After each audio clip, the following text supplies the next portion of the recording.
سے میرے اپنے متعلق تھوڑی سی بات کہہ کر کے، میری عادت نہیں ہے لیکن موضوع سے تعلق بنانے کے لیے میں آپ سے کہتا ہوں۔ پچھلے کئی سالوں سے میں بھی اپنے ایک مرض میں تکلیف اٹھاتا رہا۔ میرا ایک بیک پین ہے، کمر کی تکلیف، جس میں اب سب کو اظہار کی ضرورت نہیں، میں کس لیے کہہ رہا ہوں۔ کئی ڈاکٹر، کئی حکیموں نے ہاتھ لگایا بہت مرتبہ۔ کل کی بات ہے، میں مسلسل جلسوں کے سفر میں تھک گیا تھا، کھڑے ہونے کے قابل نہیں تھا۔ ایک بڑے مشہور و معروف حکیم ہیں، وہ آئے، انہوں نے کہا کہ میں آپ کا علاج کرتا ہوں، اور اچھے بڑے بڑے نامور لوگوں کا علاج کیا، اور حقیقت میں 10 منٹ میں انہوں نے مجھے کھڑا بھی کر دیا۔ بات اس لیے کہہ رہا ہوں، ہڈی کو بٹھانا، نس کو بٹھانا، یا جس طرح سے بھی اپنے فن کی مہارت کا اظہار کیا، یہاں تک تو بات ٹھیک ہے۔ علاج کرنے کے بعد مصافحہ کیا اور مجھے نذرانہ بھی دیا۔ ایک ڈاکٹر ہے، ایک حکیم ہے۔ اب یہ بات میں اس لیے کہہ رہا ہوں، بچپن میں میرے والد گرامی حضرت العلامہ محمد ابن حسن رحمہ اللہ، سرکار حافظ ملت رحمۃ اللہ تعالیٰ علیہ کے خاص شاگردوں میں تھے۔ میرے والد سرکار مفتی اعظم ہند رضی اللہ تعالیٰ عنہ کے پروردہ تھے۔ میرے گھر کی تربیت میں میرے والد گرامی کا کافی حصہ رہا۔ جب بچپن میں اسکول جاتا تھا پڑھنے کے لیے، سائنس میں مجھے بڑا انٹرسٹ تھا، اور میں نے اس سے قبل بھی کبھی کہا ہو، ڈاکٹر بننا چاہتے تھے، اور سائنس سے تعلق بچپن سے رہا۔ اسکول میں ہمارے سارے ٹیچرز مجھے اول درجے پر ہمیشہ دیکھتے تھے، الحمدللہ۔ لیکن اتفاق ایسا ہوا کہ مجھے لمبا سفر کرنے کا شوق تھا، اور وہ شوق آج تو وبال بن گیا ہے۔ بچپن میں برادر گرامی حضرت علامہ مفتی زبیر صاحب قبلہ، میرے بڑے بھائی، جامعہ اشرفیہ مبارک پور سے چھٹیوں میں آتے تھے۔ ہمارے وطن سے تقریباً 2200 کلومیٹر کا سفر ہے، مبارک پور، اعظم گڑھ، یو پی، اور ہم صرف ان کو دیکھتے تھے کہ یہ ٹرینوں کا سفر کرتے ہیں، اور ہم ٹرین میں کبھی بیٹھے نہیں تھے۔ تو میں نے شوق میں کہا کہ مجھے بھی ان کے ساتھ جانا ہے۔ حالانکہ ہمارے گھر میں یہ رواج تھا، خاندانی اعتبار سے ہمارے اجداد، کہ ہر ایک کو نصیحت کرتے کہ اپنے ایک بیٹے کو، یا زیادہ ہوں تو 2 بیٹوں کو عالم ضرور بنانا، اور یہ آج بھی ماحول چلتا ہے الحمدللہ۔ اس وقت میرے دوسرے بھائی کی تیاری چل رہی تھی، لیکن اچانک میں جانے کے لیے تیار ہوا۔ میں سچ سچ بتا رہا ہوں، دماغ میں یہ تھا کہ سفر کرنا ہے۔ اور اس کے بعد مفتی زبیر صاحب نے کہا کہ حفظ کرنا بہت سخت ہوتا ہے، ٹف ہوتا ہے، تم کر پاؤ گے؟ تو میں ایک دن بیٹھا اور ایک ہی دن میں 2 صفحے یاد کر کے سنائے۔ انہوں نے کہا چلے گا، اور لے جا کر 20 سال میں ہی الجامعۃ الاشرفیہ میں مجھے بٹھا دیا میرے استاد گرامی کے پاس، اور الحمدللہ میں نے 1 سال کچھ مہینوں میں حفظ ختم کیا، قرآن پورا ہو گیا۔ آپ سوچ رہے ہوں گے کہ کیوں داستان بتا رہے ہیں؟ میں آتا ہوں اپنے موضوع پر، حکیم کو کیوں بتایا، میرا کیوں بتا رہا ہوں، تعلق جوڑ کر کے میں بتاتا ہوں۔ واپس جب آئے تو ذہن میں ہی تھا کہ پھر واپس کنٹینیو کالج کرنا ہے، آگے کی تعلیم حاصل کرنا ہے۔ میرے والد گرامی نے، ان کی دور بین نگاہیں، اللہ والے جو دیکھتے ہیں، انہوں نے دیکھا کہ اتنی تیزی کے ساتھ قرآن کا پورا حفظ کر کے بچہ آیا ہے، جب محض میری عمر 12 سال کی تھی۔ تو اس وقت میرے والد نے پوچھا کیا کرنا چاہتے ہو؟ کہا وہی ڈاکٹر بننے کا. تو انہوں نے کہا کہ ایک کام کرو، حفظ تو کر لیے، عالم بھی بن جاؤ، عالم بھی بن جاؤ. میں نے کہا یہ عالم بننے کے بعد کیا ہوگا؟ لوگ تو ان کو اتنا کوستے ہیں، تانے مارتے ہیں، اور ان کا کیا ہوتا ہے؟ مسجد اور مدرسے کے علاوہ یہ لوگ کیا کماتے ہیں؟ اب وہ تاریخی جملہ میں آپ کو بتاتا ہوں. میرے والد گرامی اللہ ان کی تربت پر ہزاروں رحمتیں فرمائے، انہوں نے فرمایا بیٹا ڈاکٹر بھی کماتا ہے، ڈاکٹر مریضوں کو دیکھتا ہے اور اس کو بھی لوگ پیسے دیتے ہیں اور فیس دے کر کے باہر آتے ہیں اور گالیاں دیتے ہیں. ڈاکٹر نہیں ہے یہ ڈاکو ہے، اتنا لوٹ لیا، اتنا پیسہ لیتا ہے، بولتے ہی ہیں. اور انہوں نے فرمایا تو عالم بن جا، دیکھنا اللہ تبارک و تعالیٰ وہ مقام دے گا، لوگ ہاتھ چوم کر پیسے دیا کریں گے، نظر بھی کریں گے اور ہاتھ کا بوسہ بھی لیں گے. یہ علم دین کی برکت ہے میرے عزیزوں. اس کے بعد میں نے دیکھا ایک دو نہیں، ابھی میرے متعلقین میں، میرے احباب میں ایک دو نہیں دسیوں بہت بڑے بڑے ٹاپ لیول کے ڈاکٹرز ہیں، ان کے روحانی علاج وہ ہم سے کرواتے ہیں.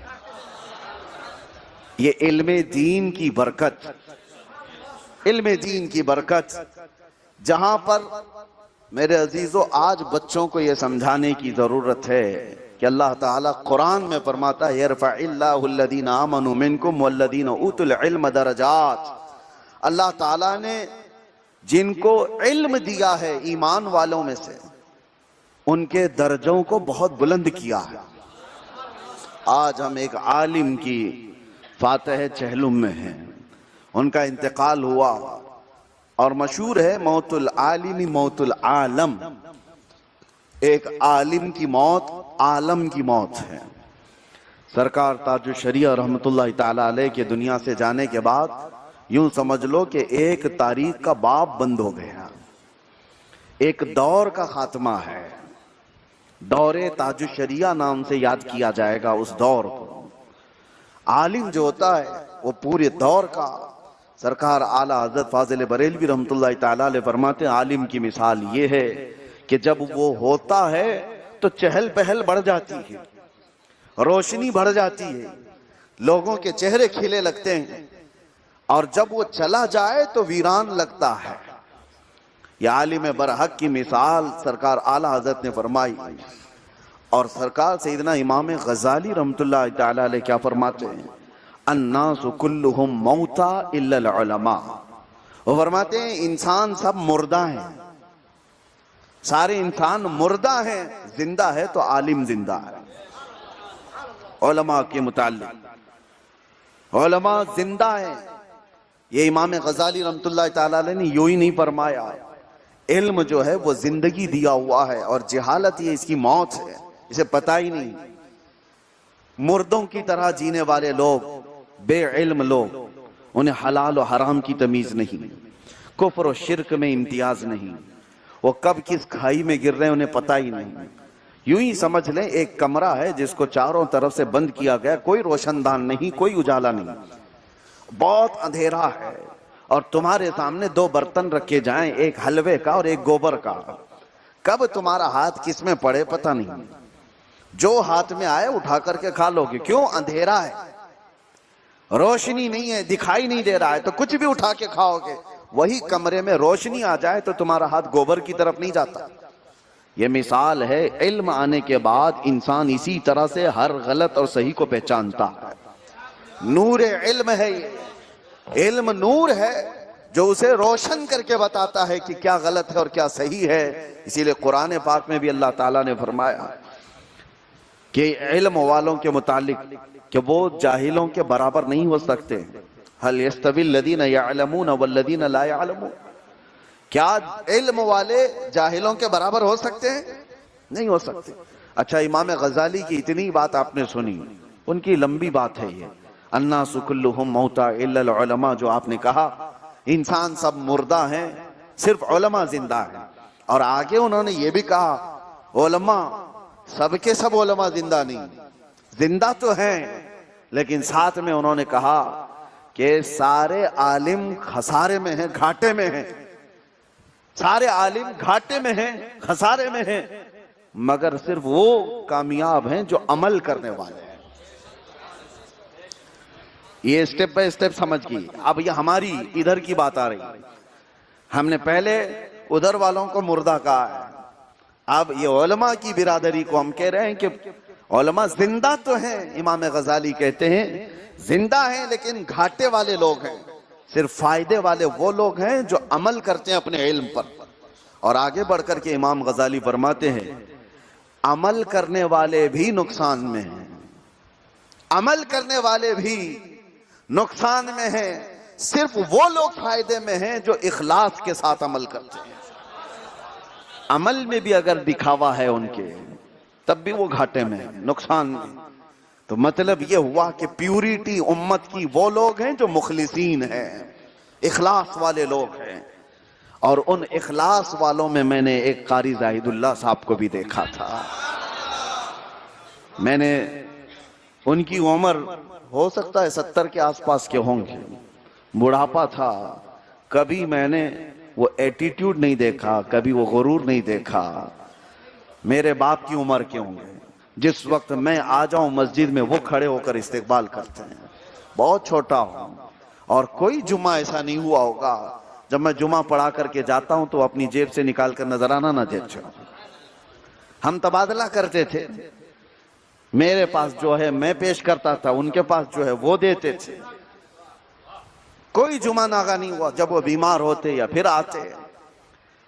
یہ علماء میں بہت کم ہوتا ہے، آپ نے سنا نہیں ہوگا کہ مولانا لوگ بھی کسی کو نذرانہ دیتے ہیں، لیکن قاری زاہد اللہ صاحب تھے، جو بھی ہوتا جیب میں وہ نکال کر کے دے دیا کرتے۔ اور وہ اسی لیے میں تعریف نہیں کر رہا ہوں کہ وہ پیسے دیتے تھے، پیسے دینے والوں کی بھیڑ بہت ہے، لیکن ان کے اندر کا وہ جو اخلاص تھا۔ ممبر پر کھڑے کئی مرتبہ عید کے موقع پر، اور وہ 50 سال اس مصلی پر امامت کیا ہوا بندہ ہے۔ 50 سال، ہاف سینچری کس کو کہتے ہیں؟ لائف کا پورا حصہ چلا گیا ہو۔ شاید انہوں نے مجھے بتایا تھا، یاد ہے 17 سال کی عمر میں یا 18 سال کی عمر میں وہ مصلی پہ کھڑے ہوئے تھے، اور 50 سال پورے ایک مصلی پر کھڑا ہونا، جب یہ مسجد اس طرح کی بھی نہیں تھی۔ اور 50 سال کے بعد مسجد والوں نے ان کا ایک شاندار یہاں استقبالیہ پروگرام بھی رکھا تھا، جب میں اس میں بھی آیا تھا 50 سالہ خدمات میں۔ یہ تو حسن اتفاق ہے کہ امام جتنا اچھا ہے ان کے ٹرسٹی بھی اچھے ہیں۔ عام طور پر میں ٹرسٹیوں کی تعریف نہیں کرتا ہوں، اور اسی لیے بھی نہیں کہ میں یہاں آتا ہوں، جو میں نے دیکھا ہے اسی لیے کہ اپریشیٹ کرنا، کسی کی خدمات کو سراہنا، یہ صرف اور صرف اللہ تعالیٰ جس کو توفیق دے، ورنہ تو اماموں کے ساتھ جو ہوتا ہے وہ سب علماء کو بھی معلوم ہے، اور جاہلوں کو معلوم ہو کر کے بھی خاموش رہتے ہیں۔ علماء کو سب معلوم ہے، یہ اثر پڑھا کر ان کی مغرب کا بھروسہ نہیں ہوتا۔ مغرب پڑھانے کے بعد ٹرسٹی کا دماغ پھر جائے تو عشاء میں منع کرتے ہیں۔ یہاں کوئی قانون کچھ نہیں چلتا۔ کچھ جگہ ایسے دبنگ اور 2 نمبری ٹرسٹی بیٹھے ہوئے ہیں جو محلے کے چھٹے ہوئے بدماش ہوتے ہیں، سارے کالے کرتوت کیے ہوئے ہیں، لیکن وہ امام پر حکومت جما رہے ہوتے ہیں۔ میں آپ کو بتاؤں، ہاں بغیر کسی خوف کے میں عرض کر رہا ہوں، یہ حالات زمانہ ہے۔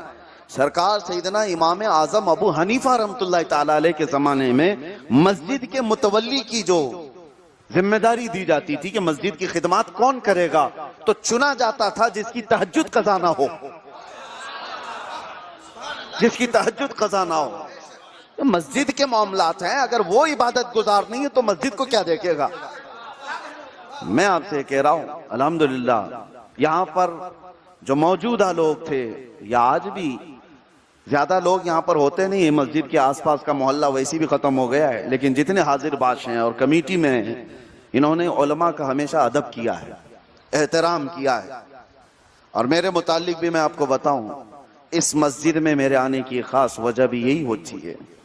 ویسے ہر جمعہ بڑی بڑی مسجدوں میں لوگ جمعہ کے لیے بلاتے ہیں، معلوم ہے وہاں جانے کے بعد بھیڑ بھاڑ ہوگی، رسم و رواج ہوگا، پھول گل پوچھی وہ سب چیزوں کو چھوڑ کر اس مسجد میں جمعہ پڑھنے میں ایک روحانی سکون ملتا. وجہ یہ ہے کہ یہ لوگ اس وقت میرے پاس آئے تھے جب لوگ میری امامت پر ہی سوال اٹھا چکے تھے. میرے اوپر بڑے مسائل تھے. اب میں وہ سب چیزیں ذکر نہیں کرتا.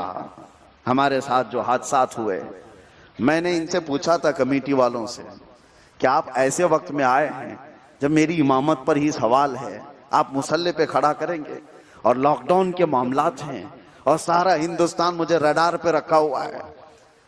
اس وقت موبائلے کے معاملات چل رہے ہیں، کب پولیس آ جائے کیا ہو جائے. انہوں نے یہ سارے معاملات نہیں دیکھے. انہوں نے کہا یہ مسلح ہمارا پہلے سے پرامن ہے، آپ آئیں گے امن کے ساتھ ہی رہے گا انشاءاللہ. آج تک کبھی کوئی معاملات نہیں ہے الحمدللہ.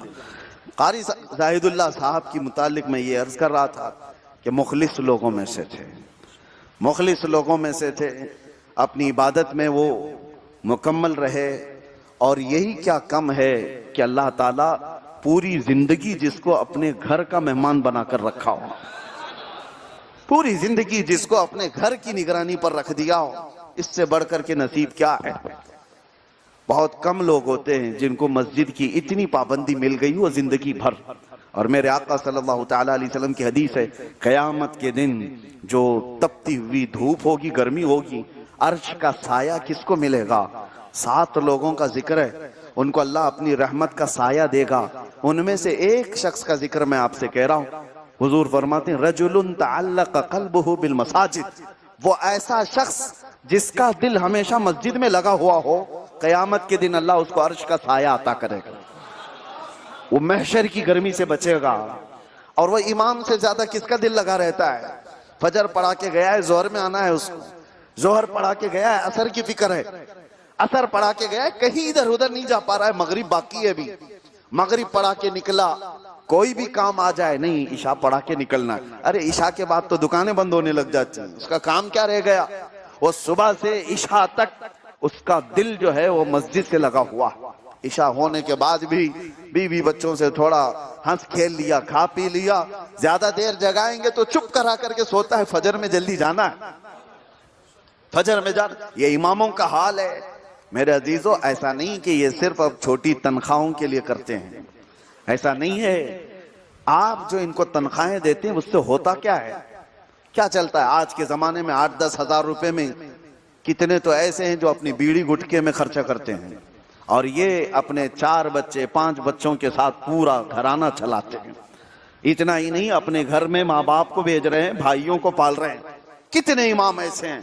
وجہ یہ ہے کہ یہ تمہاری چھوٹی تنخواہوں سے ان کا گھر نہیں چل رہا ہے، وہ اللہ کے گھر کی خدمت کر رہے ہیں، اللہ ان کو برکت دے رہا.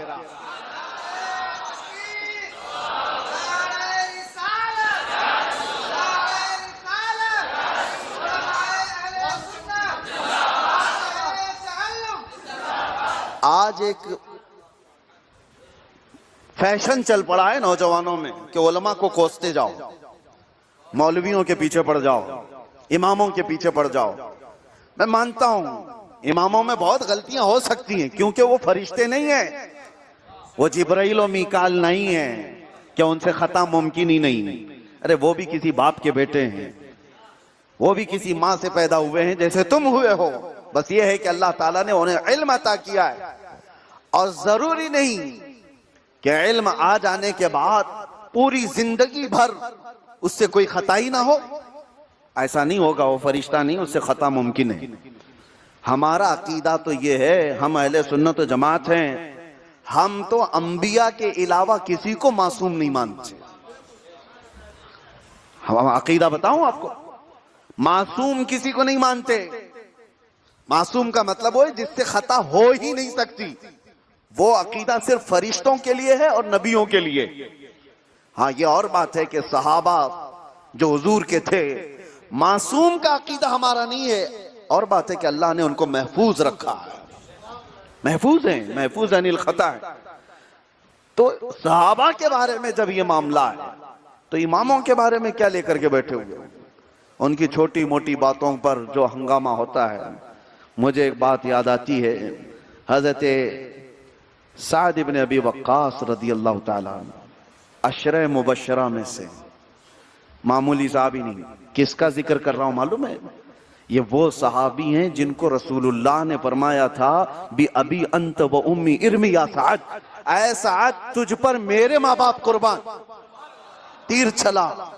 اس صحابی کی بات کر رہا ہوں۔ وہ کوفہ میں جس وقت مسجد میں امامت فرما رہے تھے، چند سالوں کے بعد جو فتین لوگ ہوتے ہر محلے میں ہوتے، انہوں نے دسیسہ کاریاں شروع کی، اور اس کے بعد حضرت عمر فاروق رضی اللہ تعالیٰ عنہ کے پاس شکایتیں بھیجی۔ کیسی کیسی شکایتیں، یہ ایسا کرتے ہیں ویسا کرتے ہیں، ان کے معاملات یہ ہیں، ان کو معزول کر دیا جائے۔ دو صحابہ کو بھیجا حضرت عمر نے معلومات کرنے کے لیے۔ وہ آئے بھی کہ معلومات کریں کہ حالات کیا ہے۔ سارے لوگ تعریف کر رہے تھے اچھے ہی۔ ایک شخص تھا جس نے سارا جال بنا تھا، اس نے ان کے خلاف بہت ساری باتیں پھیلائی تھی۔ تو بہرحال باتیں پہنچی مدینے، حضرت عمر رضی اللہ تعالیٰ عنہ نے حکم دیا کہ فتنے میں مبتلا ہونے سے بہتر ہے کہ آپ مصلی سے ہٹ جاؤ۔ میرے عزیزو، یہ امام حضرات کو بھی معلوم ہے کہ یہ وقت بہت ہی نازک ہوتا ہے، بہت نازک ہوتا ہے۔ ہاں گناہ کر رہا ہے، خطاؤں پر ہے، اور اس کے بعد پھر اس کو ہٹا دیا گیا، الگ بات ہے۔ جو امام صبح سے لے کر رات تک تمہاری نمازوں اور اللہ کے درمیان واسطہ بنا ہوا ہے، کسی دن اس کا جبہ پکڑ کر کھینچ دیا جاتا ہے، اس کا دل ہل جاتا ہے۔ حضرت سعد نے دو جملے کہے تھے، ان کی زبان سے نکل گئے تھے کہ میں وہ نہیں ہوں جس کو تم لوگوں نے کہا، اگر میرے متعلق پھیلانے والی یہ ساری باتیں ہیں تو اللہ تبارک و تعالیٰ دنیا میں اس شخص کو دکھائے گا، یا تو وہ اندھا ہوگا یا تو ایسی بیماری میں ہوگا کہ لوگ اس سے گھن کرنے لگ جائیں۔ زمانہ بدلتا چلا گیا۔ یہ بات بھی میں بتا دوں، آپ ان کے رزاق نہیں ہیں، ادھر سے چھوٹے ادھر نکلے۔ یہ ایمان والے اور علم والے کی مثال یہ ہے کہ جس کو کہا گیا ہے جہاں میں اہل ایمان مثل خورشید جیتے ہیں۔ خورشید پتہ ہے سورج کو کہتے ہیں، یہ ایمان والے علم والوں کے لیے کہا گیا ہے یہ سورج کی طرح دنیا میں جیتے ہیں، ادھر ڈوبے ادھر نکلے، ادھر ڈوبے ادھر نکلے، کچھ نہیں ہونے والا۔ اہل حق کو پریشان کیا جا سکتا ہے، ہمیشہ ختم نہیں کیا جا سکتا، ختم نہیں کیا جا سکتا۔ اب سنیے، ان کا وقت تو ختم ہو گیا، دوسرے امام آئے گئے، ساری چیزیں۔ بات حضرت قاری زاہد اللہ صاحب کی ہے، اس لیے تو یہ اماموں کا ذکر کر رہا ہوں، ورنہ ہمارا ٹاپک ہوتا نہیں۔ تو اس کے بعد زمانہ بیت گیا، صحابہ کہتے ہیں ہم کوفہ میں ایک شخص کو دیکھتے ہیں، ایک شخص کو دیکھتے ہیں، وہ چوراہے پر کھڑا ہوا ہے اور اس کے جسم پر کیڑے لگے ہوئے ہیں اور پیپ نکلتا ہے، اور وہ اس کو ہٹاتا جاتا ہے، اور اس کے بعد لوگ اس سے دور بھاگتے تھے۔ اس سے کسی نے جا کر پوچھا یہ حالت کیسی ہو گئی تمہاری، تم تو بڑے وقار والے آدمی تھے۔ اس نے کہا میں نے سنا تھا کہ سعد ابن ابی وقاص نے میرے لیے دعا کی تھی، ایک تو میں نے زندگی میں دیکھ لی کہ لوگ مجھ سے گھن کرتے ہیں، اور دوسری باقی ہے شاید میری آنکھیں بھی چلی جائیں۔ بیان کرنے والوں نے کہا کہ چند مہینوں کے بعد دیکھا گیا کہ وہ اندھا ہو کر کے مر گیا۔ عزیزان گرامی وقار، آپ کو یہ ڈیوٹی نہیں دی گئی کہ علماء کو پرکھو، ہاں عالم سے خطا ہو جائے تو اس سے بڑے عالم کو لے کر کے آؤ، وہ فیصلہ کرے، اور وہ عالم اس کی بات ماننے پر فخر بھی محسوس کرے۔ یہاں تو حالات یہ ہیں، میں نے سنا تھا کافی دن پہلے امام صاحب کے ٹرسٹی لوگ بیٹھ کر کے انٹرویو لیتے ہیں۔ اب ممبئی میں تو بہت چلتا ہے، کسی جگہ خالی ہو گئی تو سارے امام حضرات یہ علماء ہیں، ان کو خدمت کرنا ہے، تو یہ بھی لائن لگائے ہوئے ہیں ٹیسٹ دینے کے لیے، اور آئے ان کی تقریر دیکھو، ان کی نماز میں قرات دیکھو، ٹھیک ہے یہاں تک تو ٹھیک ہے کہ ان کی قرات اچھی ہونی چاہیے، ان کی تقریر میں علمی انداز ہونا چاہیے، ان کے اخلاق اچھے ہونے چاہیے، لیکن یہ پہچان کون کرے گا؟ اس کی قرأت صحیح ہے کہ نہیں ہے، اس کی تقریر میں علمی نکات ہے یا نہیں. کون کرے گا جسے پیشاب کا سلیقہ نہیں معلوم؟ وہ پہچانے گا. ہوا یہ سنا ہم نے کہ کسی امام صاحب کو بلایا گیا، نماز بھی پڑھوا لی، تقریر بھی کروا لی، اور ٹرسٹیوں نے بیٹھ کر کے کہا چند سوالات آپ سے کرنے ہیں، آپ کا علم پہچاننا ہے. کہا جی بتائیے. ٹرسٹیوں نے پوچھا سوال کیا ہے؟ صدر صاحب نے پوچھا قیامت کی کچھ نشانی بتائیے. مولانا صاحب نے کہا سب سے پہلی نشانی یہ ہے کہ جاہل عالم سے سوال کر رہا. پہلی نشانی تو یہ ہے جو تمہاری مسجد میں آ گئی. اور یہ مذاق نہیں اور لطیفہ نہیں، حدیث بھی میں آپ کو سناتا ہوں. اللہ کے رسول صلی اللہ تعالی علیہ وسلم ارشاد فرماتے ہیں اذا وسد الامر الى غیر اہلہ فانتظر الساعہ. جب دین کے معاملات نااہلوں کے ہاتھ میں آ جائیں تو قیامت کا انتظار کرو. یہ حدیث بھی ہے، نااہلوں کے ہاتھ میں آ جائیں تو تم قیامت کا انتظار کرو. علماء کے سلسلے میں میرے عزیزو بات اس لیے آپ کو کرنی ہے آپ کے سامنے کہ ہمیشہ مظلوم رہے، ہمیشہ مظلوم رہے. اور دین کا یہ سارا نظام کون چلاتا آیا ہے؟ تم تک کس نے دین پہنچایا؟ مجھے بتاؤ تمہیں الف با کس نے سکھایا ہے؟ تمہیں قرآن کی معرفت کس نے دی ہے؟ کیا یہ گوگل پر آج تھرکنے والے لوگ، انجینئر ہو، پروفیسر ہو، ڈاکٹر کے پیچھے آج بھاگتے ہیں لوگ؟ ارے تم قرآن کے الف با بھی اپنے امام سے پڑھے ہوئے ہو، کسی قاری قرآن سے پڑھے ہوئے ہو. رسول اللہ صلی اللہ تعالی علیہ وسلم سے لے کر آج تک تسلسل کے ساتھ علماء نے دین پہنچایا ہے، تسلسل کے ساتھ، کہیں گیپ ہونے نہیں دیا، علم کو پہنچاتے چلے گئے. اور تم یہ سمجھ رہے ہو کہ ان کی ڈیوٹی ہے. یہ 40 بچوں کو جو قرآن پڑھا کر کے نکل جاتے ہیں، تمہیں پتہ نہیں وہ پوری زندگی کا ذخیرہ اس کو دے کر جا رہے ہیں. قرآن اللہ کی کتاب اس کو دکھایا، پڑھایا. میرے والد گرامی رحمت اللہ تعالیٰ علیہ کی ایک بات یاد آتی ہے. وہ الجامعۃ الاشرفیہ سے فارغ ہو کر کے آئے تھے، حضور حافظ ملت کے پاس سے فارغ ہو کر آئے. مصر جانے کا انہیں بڑا شوق تھا، جامعہ ازہر.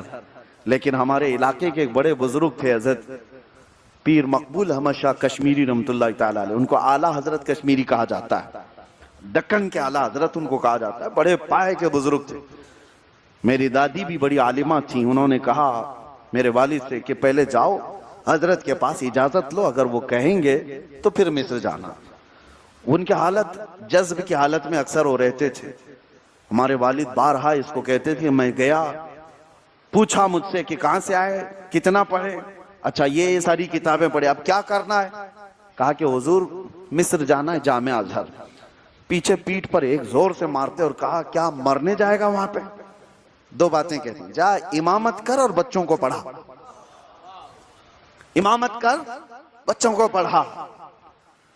سارے جتنی امیدیں تھی سب ٹوٹ گئی کہ جتنے تمنائیں ارمان لے کر آئے تھے انہوں نے ایک جملے میں سب ختم کر دیا. سوچا کہ یہ حالت جذب میں رہتے ہیں، کبھی ایسی باتیں بولتے ہیں، بعد میں بات کر لوں.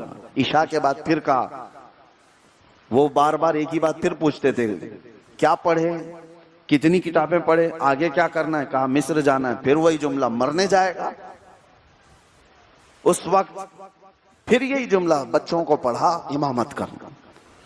رات رک گئے وہاں پر کہ کل موڈ صحیح ہو جائے تو بات کر کے جاؤں، اجازت لے کر کے جاؤں. دوسرے دن کہتے ناشتے میں پھر گیا حضرت کے پاس اور پھر کہا کہ حضور میں جامعہ اشرفیہ سے پڑھ کر کے آیا، حضور حافظ ملت کے پاس سے. کہا واہ واہ بہت اچھی بات، آگے کیا کرنا ہے؟ ہاں مصر جانا ہے. پھر وہی جملہ، مرنے جائے گا.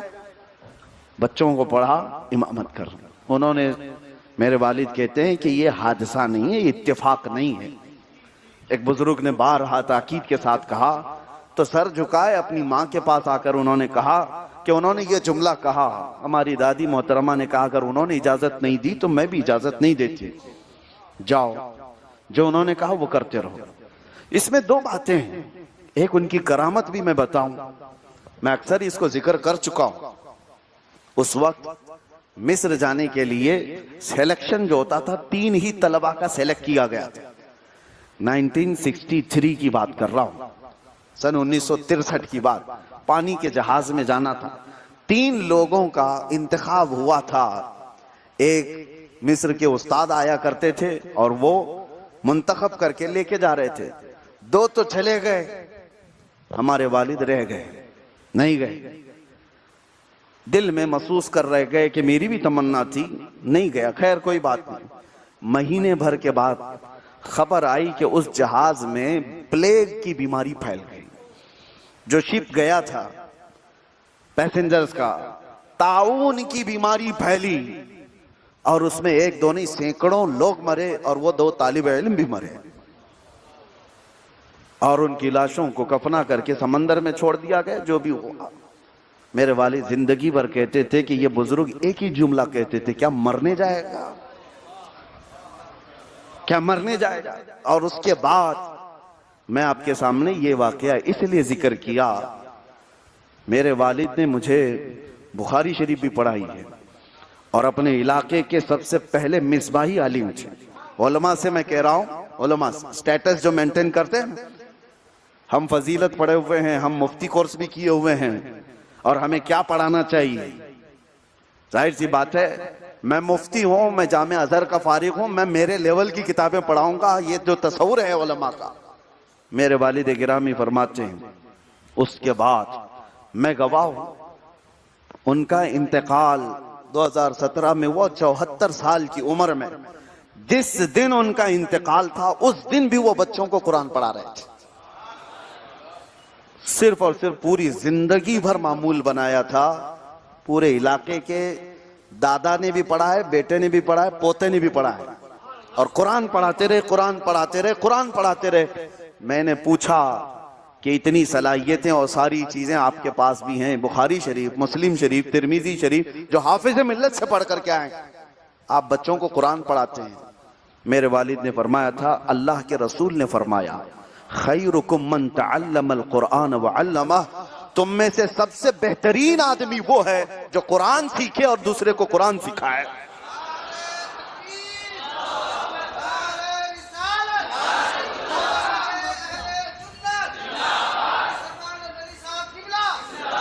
یہ ہلکا نہیں ہے, یہ بچوں کو قرآن پڑھانا یہ چھوٹا کام نہیں ہے.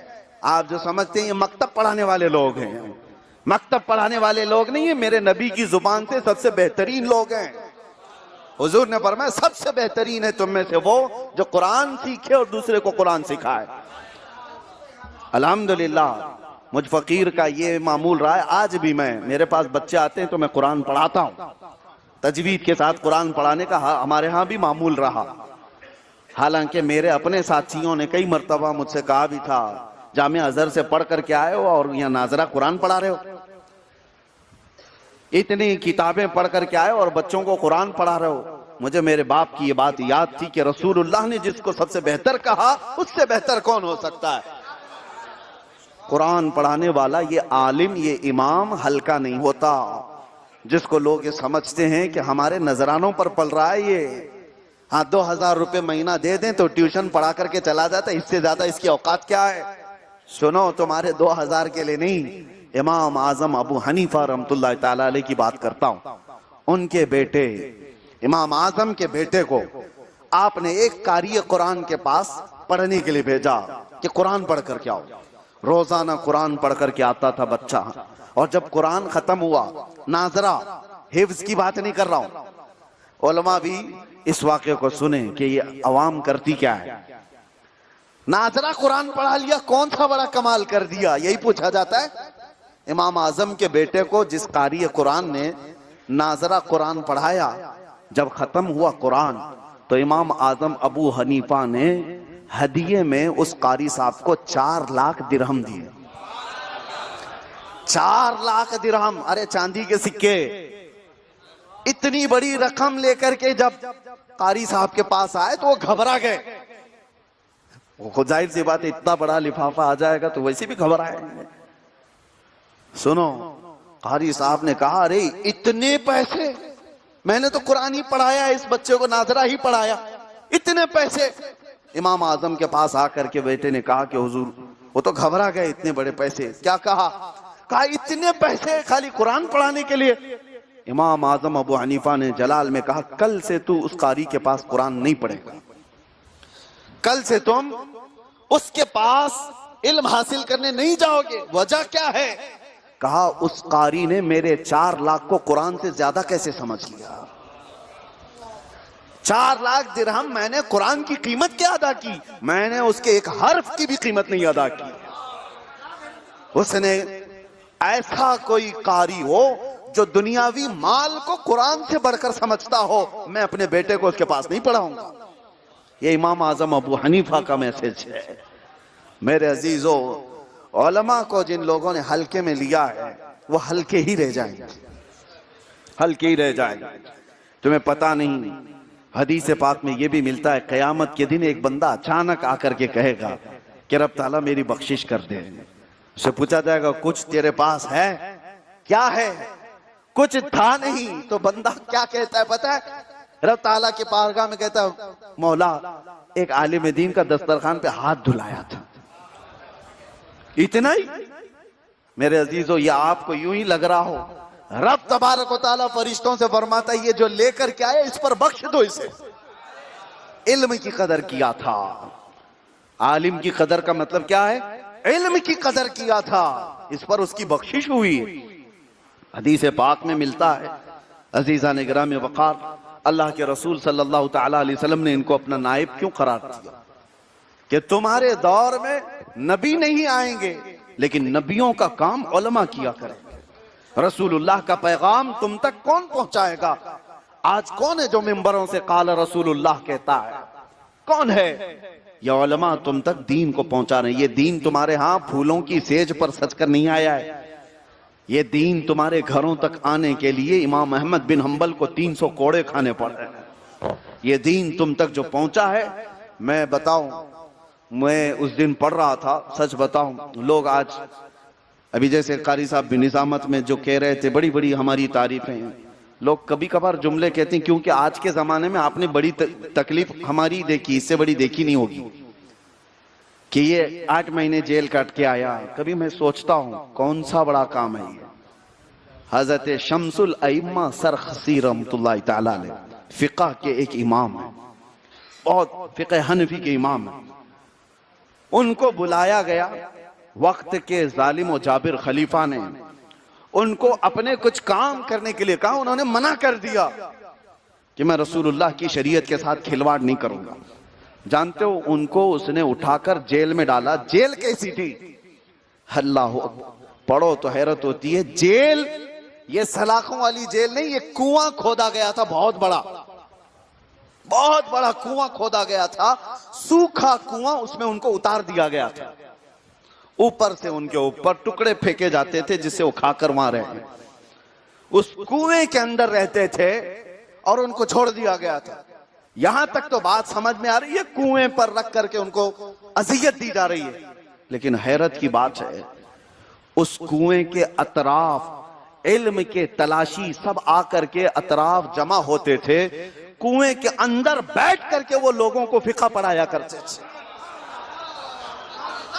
1-2 نہیں، مہینوں نہیں، سالوں ان کو اس اذیت میں رکھا گیا، وہاں بیٹھ کر کے انہوں نے کئی کتابیں لکھوا دی۔ یہ علماء ہیں، انہوں نے دین پہنچانے کے لیے نہ جیل دیکھی نہ کنویں دیکھے۔ مصطفیٰ کی شریعت ہے تو آگے بڑھنی ہے، مصطفیٰ کی شریعت ہے تو لوگوں تک پہنچنا ہے۔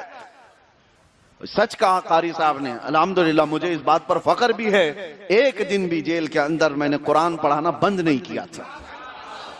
اور کبھی کبھار مجھے یہ بھی لگتا تھا، ہماری ڈیٹ آتی تھی کورٹ میں، ہائی کورٹ میں، آج ڈیٹ آئی، سارے قیدی جتنے ہیں وہ سب جانتے ہیں، صبح جیسی بیرق کھلے سب آ کر بیٹھ جاتے، صبح سے ہمارا درسگاہ چلتی۔ کچھ ایسے قیدی تھے جن کو ایک آیت پڑھانے کے لیے 40 بار ریپیٹ کرنا پڑتا۔ آج ہی میں اپنے بھائی سے کہہ رہا تھا کہ میرے والد جب پڑھاتے تھے تو وہ بہت اچھے انداز میں 1-2 مہینے کے اندر بچے کا دماغ کیپچر کر لیتے اور اس کو پڑھا دیتے تھے۔ ہم سے ہوتا نہیں، غصہ آ جاتا ہے، مار دیتے ہیں کسی کو۔ اسی بات پر میں کہا جیل کے اندر ایک بار کا اتفاق ایسا ہے کہ میں پڑھا رہا ہوں، اور وہ قیدی اب چھوٹ بھی گئے، سن رہے ہوں گے، پڑھا رہا ہوں۔ ایک دن ایسا ہوا کہ ایک ہندو لڑکا ہے، سب ساتھ میں رہتے تھے. اور وہ لوٹا ہاتھ میں لیے جا رہا ہے, میں اندر بیٹھا ہوں, اور وہ گنگناتے ہوئے جا رہا ہے, عَمَّ يَتَسَاءَلُونَ. میں پوچھا کون پڑھ رہا ہے؟ کہا وہ ہندو ہے. اس کو میں نے پوچھا تو کیسے پڑھ رہا ہے؟ کہا آپ جو بیرک میں بیٹھ کر کے اس کو اتنا پڑھاتے ہیں وہ سن سن کے ویسے یاد ہو گئے. یہ حقیقی بات کہہ رہا ہوں. ایک دن بھی ہم نے ناغہ نہیں کیا, اور شاید اس وجہ سے جب ڈیٹ آتی تھی سارے لوگوں کی نگاہیں اور سارے لوگوں کے کان کھڑے رہتے تھے, کیا فیصلہ آ رہا ہے, کیا سننے میں آ رہا ہے, کیا نیوز آئے گی. اور اس کے بعد ہر نیوز ریجیکشن کی آتی, وہ سب کو پتا ہے, اندر بھی پھیل جاتی, نہیں ہوا, ریجیکٹ ہوا, نہیں ہوا, یہی سب چیزیں. ایک بڑے صاحب تھے بزرگ وہاں پر, انہوں نے بھی مجھ سے قرآن پڑھا. انہوں نے آخر میں کہا کہ حضرت جب ڈیٹ آ رہی ہے یہاں بتائیے ہی مت, جیل میں بولیے ہی مت, قیدیوں کو بتائیے مت. میں کہا کیوں؟ کہا یہی کمبخت دعا کرتے ہیں کہ ریجیکٹ ہو جائے. حضرت اور تھوڑے دن رہے ہمارا قرآن ختم ہو جائے. میرے عزیزو, یہ تفریح قلب کے لیے میں نے کہا, لیکن علماء کی یہ ذمہ داری ہے, وہ جگہ نہیں دیکھتے جہاں ہو مصطفیٰ کی شریعت پہنچا رہے ہو. اور یہ ہونا بھی چاہیے, ہونا بھی چاہیے جس جگہ پر بھی ہو. میرے آقا صلی اللہ تعالیٰ علیہ وسلم کی امانت تمہیں دی گئی ہے, پہنچاتے رہو. یہی تو کام مجدد الف ثانی نے کیا تھا.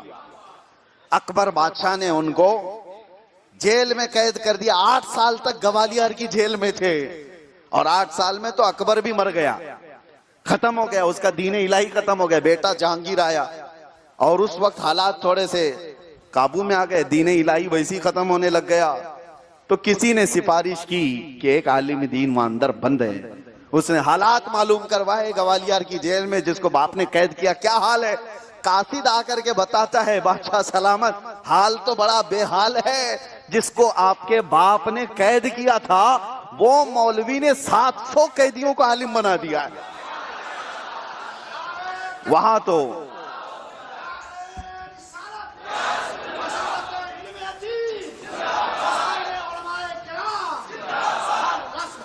صبح سے شام تک قرآن کی تفسیر, حدیث رسول, فقہ کی تعلیم, یہی سب ہو رہی ہے. میں یہ باتیں اس لیے عرض کر رہا ہوں کہ عالم کی شان ہے یہ, وہ جہاں بیٹھے وہ علم دین کو پھیلاتا رہے. اور ایک بات علماء کے لیے بھی اور طلباء کے لیے بھی, کہ آپ سب کب فتنوں میں مبتلا ہوتے ہیں. ہم بھی دیکھتے ہیں, ہمارے ساتھ بھی ہو جاتے ہیں. اس وقت ہوتے ہیں جب فتنوں کو منہ لگاتے ہیں. ہمارا منصب ہی نہیں ہے کہ لوگوں کی غیبت سننے کے لیے ہم بیٹھے رہے. جو بندہ آ کر کے علماء کے سامنے دوسروں کی برائیاں کرتا ہے, اس کے متعلق کہا گیا وہ ضرور آپ کی برائی دوسروں کے پاس کرتا ہے. اور یہیں پر تو ہم ٹھوکر کھاتے ہیں. ہم اپنی راز کی چیزیں اس بیچارے کو بتا دیں, اور وہ جا کر کے سیدھے ٹرسٹیوں کو بھرتا ہے. پتہ ہے صدر صاحب تمہارے بارے میں مولانا کیا کہہ رہے تھے. یہ ساری چیزیں علماء کو اپنی دینی تعلیمات, یہ امانت ہے جو سب کو پہنچانا ہے.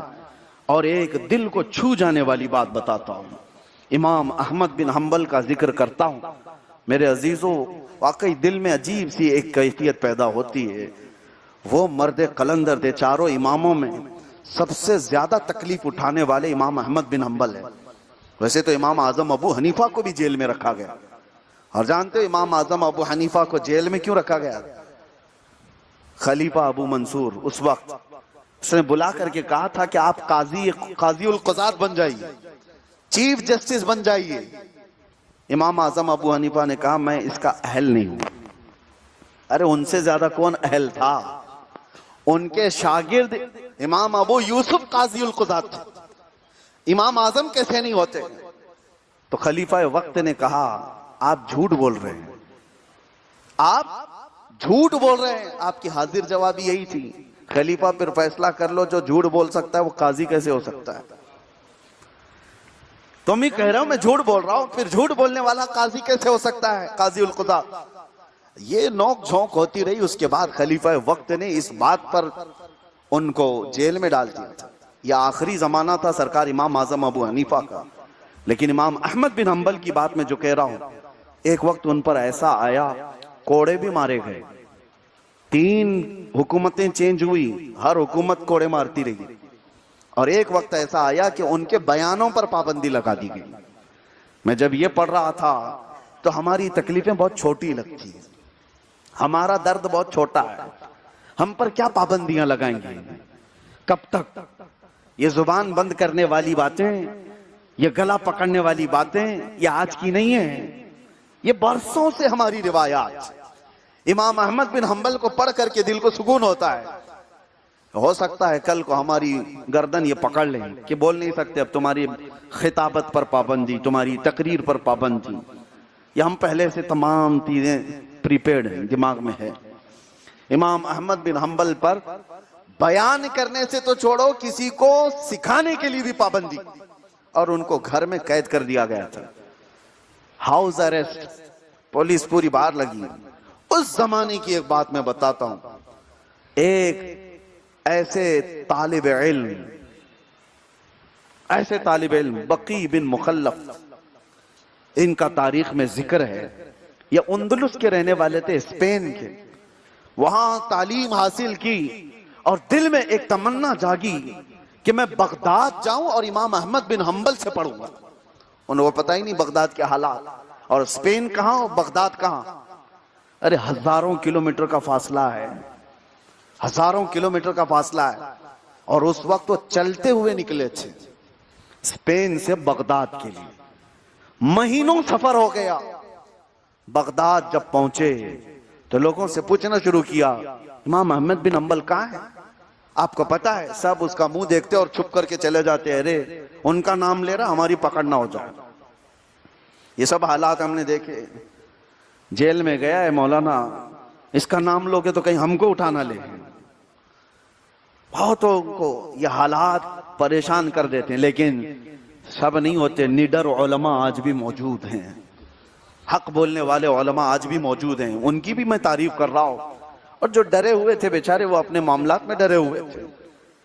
ہمارے ساتھ بھی یہ چیزیں ہوئی۔ حضرت امام احمد بن حنبل کی بات پڑھ کر کے پھر تکلیف بہت ہلکی ہوئی۔ بقی بن مخلف آئے، پوچھا، جس کو پوچھا وہ منہ چھپا رہا ہے، کوئی کہہ رہا ہے کہ بھائی کسی اور سے پوچھ لو۔ مسجد میں چلے گئے، پوچھا کہ یہاں سب سے بڑے عالم کون ہیں؟ کہا کہ یہاں پر ایک بڑے محدث ہیں، یحییٰ بن معین، وہ حدیثیں پڑھاتے ہیں۔ تو گئے مسجد میں، جا کر دیکھا تو بھیڑ لگی ہوئی تھی، سارے لوگ حدیث ان سے سن رہے ہیں، اور حدیث پڑھانے کے بعد وہ لوگوں کے سوالات کے جوابات دے رہے ہیں۔ بقی بن مخلف کہتے ہیں میں چپکے سے ان کی کرسی کے قریب گیا اور کچھ سوالات کیا، انہوں نے جواب دیے۔ کان میں ان سے پوچھا کہ امام احمد بن حنبل کے بارے میں آپ کا کیا خیال ہے؟ توجہ چاہتا ہوں، حالات کیسے ہیں؟ کرفیو کے، امام احمد بن حنبل کے گھر کے اطراف پولیس لگی ہوئی ہے، بیان پر پابندی، درس پر پابندی، اور جو محدث آزاد ہیں، پڑھا رہے ہیں اور وہ کام کر رہے ہیں۔ بقی بن مخلف کہتے ہیں میں کان میں جا کر کے پوچھا کہ امام احمد بن حنبل کے بارے میں آپ کا کیا خیال ہے؟ انہوں نے گھور کے دیکھا اور کہا سامنے اور مجمع میں پوچھ، کان میں نہیں، پورے مجمع میں پوچھ، بلند آواز سے امام احمد بن حنبل کا نام۔ جب انہوں نے پوچھا تو وہ ڈرے ہوئے تھے کہ کیا پتہ نہیں کیا ریئیکشن آئے گا، ایسے امام کا اور ایسے عالم کا نام لے رہا ہوں جو اریسٹ ہے پہلے سے، اس پر بڑا پتہ نہیں کتنی دھارائیں لگی ہوئی، ڈرے ہوئے تھے۔ لیکن جب انہوں نے کہا پوچھ، تو انہوں نے پوچھا کیا رائے آپ کی؟ یحییٰ بن معین نے جو حق ادا کیا، کرسی پر بیٹھ کر علل اعلان کہا اے لوگوں سن لو، اس وقت روئے زمین پر سب سے افضل امام احمد بن حنبل ہے۔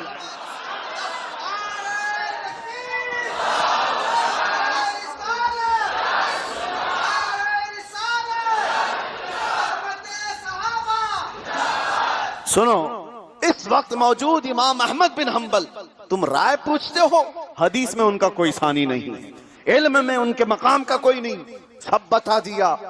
تم کیا سمجھتے ہو کہ حکومت نے ان کی زبان پر پابندی عائد کر دی تو ہم ان کی تعریف کرنا چھوڑ دیں گے؟ بے خوف علماء تھے، یہی وہ لوگ ہیں جن کو اللہ نے فرمایا انما یخشی اللہ من عبادہ العلماء، بے شک اللہ سے ڈرنے والے اس کے بندوں میں علم والے ہیں، علماء ہیں۔ وہ پھر کہتے ہیں کہ مجھے پتہ مل جائے گا. کہا ہاں پتہ ان کے گھر کا کیسے نہیں ملے گا, پتہ بھی دیا. بقی بن مخلف اتنا لمبا سفر کر کے آئے ہوئے. نوجوانوں, اپنے گھر سے نکل کر امام کے پاس پہنچ کر تم ایک مسئلہ نہیں سیکھنا چاہتے, آج تم قرآن کی ایک آیت پڑھنا نہیں چاہتے, ایک حدیث نہیں سیکھنا چاہتے, جبکہ سب آج وافر مقدار میں موجود ہے. علماء بھی ہیں, تعلیم کے ذریعے بھی موجود ہیں, کیا کمی ہے آج, لیکن تم نہیں نکلنا چاہتے. اس بقی بن مخلف کا واقعہ پڑھ کر کے اش اش کرتے ہیں. 4000 کلومیٹر سے زیادہ کا سفر طے کر کے بغداد پہنچے ہیں صرف حدیث سیکھنے کے لیے. اور ایسے حالات میں جب امام احمد بن حنبل پر پابندی, تلاش کر کے گھر تک پہنچ ہی گئے. جس کو تلاش ہوتی ہے سچی وہ پہنچتا ہی ہے. پہنچے, دیکھا پہرے داری ہے, سپاہی کھڑے ہیں, لیکن انہوں نے دروازے پر دستک دے دی. اور جیسی امام احمد بن حنبل دروازہ کھولتے ہیں, چہرہ دیکھ کر ساری تھکان اتر گئی. اور اس کے بعد جلدی سے کہتے ہیں آپ کچھ مت کہیں, میرے بارے میں کچھ نہ پوچھیں, میں بتا دیتا ہوں ساری چیزیں. میں اندلس سے چل کر کے آیا ہوں, اتنے مہینے پہلے نکلا تھا, اور پوچھتے پوچھتے یہاں تک آیا. حالات ایسے ہیں, آپ پر پابندی مجھے سب پتا ہے, مگر میں علم حدیث سیکھنے آیا ہوں. امام احمد بن حنبل نے اس کو دیکھا اور اس کے بعد کہا, اللہ کے نبی صلی اللہ تعالیٰ علیہ وسلم کی یہ بھی حدیث ہے, علم والے سے جب علم پوچھا جائے تو علم چھپایا نہ جائے. میں تیری پیاس کو پوری کروں گا, لیکن حالات تو دیکھ رہا ہے. بقی بن مخلف کہتے ہیں اس کی فکر نہ چھوڑے, میرے دماغ میں طریقہ موجود ہے. کہا کیا ہے؟ کہا میں فقیر کے بھیس میں آؤں گا, بھکاری کے بھیس میں آؤں گا, کھٹوری لے کر آپ کے دروازے پر آؤں گا, میں مانگوں گا خیرات دے دو, آپ دروازہ کھولنا اور مجھے چند حدیثیں سنا کر چلے جانا. امام احمد بن حنبل نے کہا کہ ٹھیک ہے, یہ طریقہ مجھے پسند ہے. دوسرے دن وہ فقیر کا بھیس ڈال کر, گدڑی پہن کر, ہاتھ میں کھٹوری لے کر آتے, اللہ کے نام پر مجھے کچھ دے دو. لوگوں سے مانگتے مانگتے امام احمد بن حنبل کے دروازے پر آتے. امام احمد بن حنبل کا دروازہ جب کھٹکھٹاتے تو اندر سے کچھ چیزیں لے کر آتے, روٹی اور کچھ سکے لے کر آتے, کھٹوری میں ڈالتے اور اتنی دیر کھڑے ہو کر کے کہتے قال رسول اللہ صلی اللہ تعالی علیہ وسلم, اللہ کے رسول نے فرمایا یہ حدیث ہے, یہ حدیث ہے, یہ حدیث ہے. 1 دن نہیں, 2 دن نہیں, 3 دن نہیں, 9 مہینے تک روز بھکاری کی شکل میں علم حدیث سیکھتے رہے روزانہ. اس میں 2 باتیں ہیں میرے عزیز, 3 باتیں عرض کرتا ہوں. اس پورے واقعے کو سنا کر 3 باتیں عرض کرتا ہوں. پورے واقعے میں جو درس ملتا ہے, پہلی بات یہ ہے کہ حالات جیسے بھی ہوں طلب علم سے دور نہیں بھاگنا چاہیے. علم حاصل کرنے سے بھاگو مت, اور ان کا خلوص تو دیکھو, ایسے حالات میں بھکاری بن کر کے بھی علم حاصل کرنا ہے. دوسری بات, امام احمد بن حنبل کو دیکھو, حالات اتنے سخت ہیں کہ پابندی خلیفہ وقت کے طرف سے لگی ہوئی ہے, اور اس کے باوجود بھی نازک حالات میں بھی وہ آنے والے کو دین سکھا رہے ہیں. میرے آقا کی شریعت کی یہ امانت ٹرانسفر کر رہے ہیں, حالات جیسے بھی ہوں. یہ 2 باتیں ہیں. اور تیسری بات اس یحییٰ بن معین کی ہے, کسی عالم کو گرفتار کر لیا جائے, حکومت کی سختیاں ہو جائیں, تو تم منہ چھپا کر نہ بیٹھو, حق کا اعلان کرو. وہ حق بولتا تھا اور ہم اس کی تعریف ہی کریں. یہ علماء کی باتیں ہیں میرے عزیزوں. طلب علم میں علماء نے جو مشاکل اور مصائب اٹھائے ہیں اس کا بڑا ذکر ہے, بڑا طویل ذکر ہے. یہ یوں ہی تمہارے گھروں میں پھولوں کی سیج پر سج کر کے نہیں آیا ہے دین.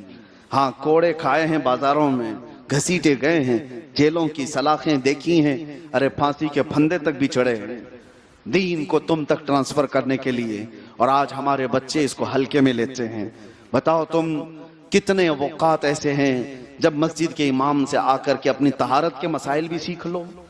کتنے ایسے اوقات ہیں کہ نماز میں تلاوت کرنے کے لیے میری قرات تو صحیح ہو جائے.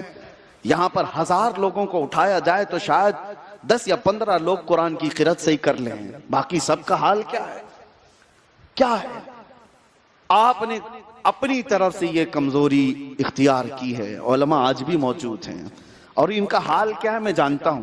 یہ سب پڑھے لکھے ہوتے ہیں, جوش بھی ہوتا ہے ان کے اندر, جذبہ بھی ہوتا ہے خدمت کرنے کا.